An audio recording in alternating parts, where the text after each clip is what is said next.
প্রদেশের 1400-র বেশি মজুদ চিহ্নিত করা হয়েছে, যেখানে শুধুমাত্র আকরিক লোহার মজুদ রয়েছে 2 বিলিয়ন মেট্রিক টন।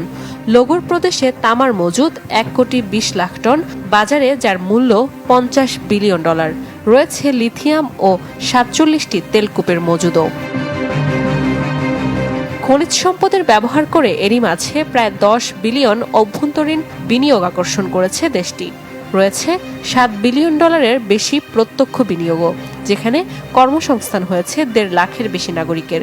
মনোযোগ আকর্ষণ করা হয়েছে চীন, রাশিয়া, ইরান, পাকিস্তান ও ভারতের মতো দেশগুলোর।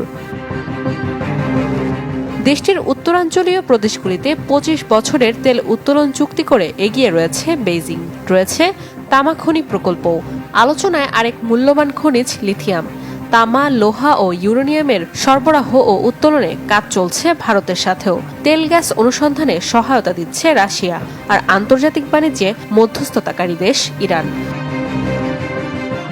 সব মিলিয়ে আফগানরা খনিজ সম্পদকে শুধু আয় নয়, বরং নিজেদের আন্তর্জাতিক স্বীকৃতি মেলাতে ব্যবহার করছে।